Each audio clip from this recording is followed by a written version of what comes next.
Hey, fifth graders. I didn't think we would be having our next Roots of Empathy lesson via video, but here we are.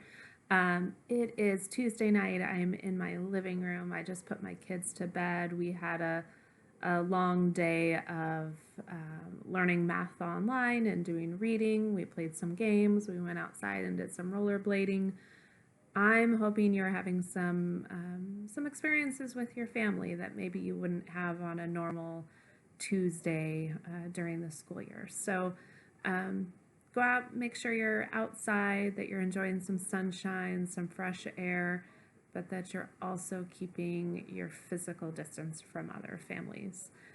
So our theme I guess this theme that we're working on for Roots of Empathy is communication. And I posted a PowerPoint presentation to YouTube today with some notes from Roots of Empathy about communication, about expressive language, which is speaking, and then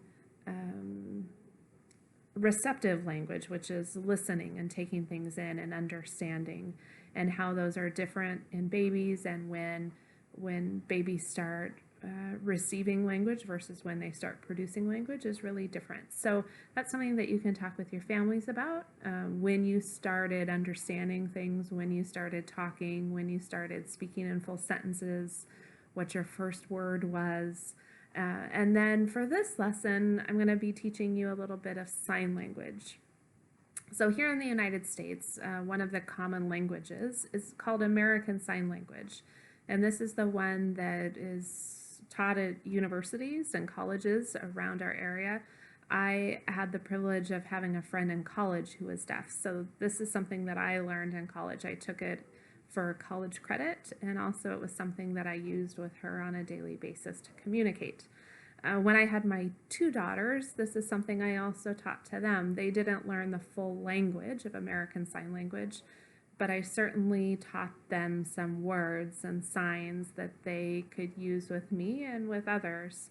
My oldest daughter, who is almost 10, she used, I don't know, probably 5 signs regularly, but she did not have a huge vocabulary in sign language.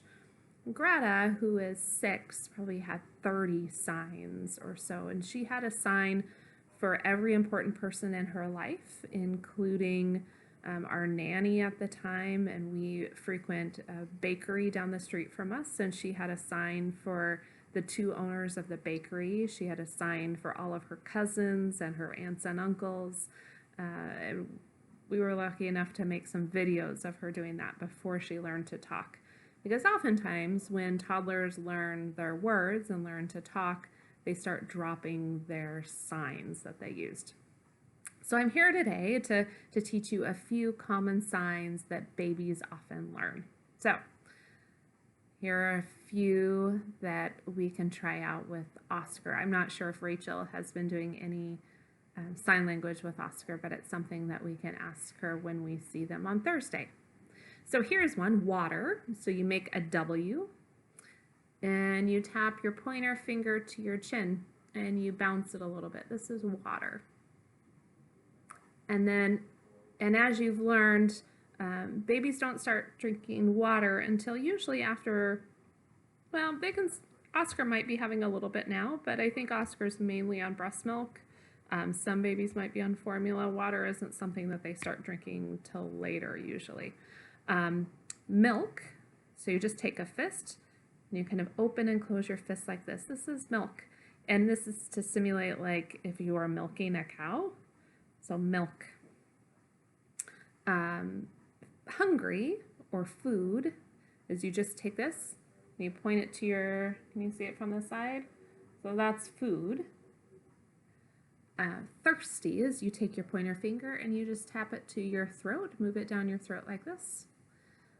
All done, which is one that a lot of babies and toddlers learn. You just go like this. This is actually something that my dog learned. So when Lucy, the dog, when we were done playing ball with her, we would go like this, and she would know to take her ball and go lay down. So pretty cool. The dogs can learn that too. So all done. And then the opposite of that is more. and this is more. So you just take your hands like this, point them together, and that is more. One of my daughters went like this, so that was her sign for more, and that's just what we learned it to be. Another common one that toddlers might use is dog. And so dog, you just take your hand and you pat it on your thigh like you're calling a dog to come here. So dog. You can't see me do it right now. Cat is whiskers. Trying to think of some other ones. Please. This is one that I taught both of my girls. So please. So it's taking your open hand.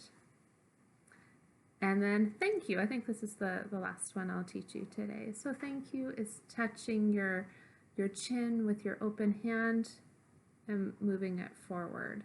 So that's thank you. Here are a couple more. I'll teach you a couple more. So take your pointer fingers. This is friend. If you were to say my name, you would point to yourself, my, and then you take your fingers like this, name. And then American Sign Language, they don't use all of the words like we do in English. So there's no is in American Sign Language. So you would just say my name, and then Jenny spelled out as J-E-N-N, or you can say N slide for a double N, and then Y.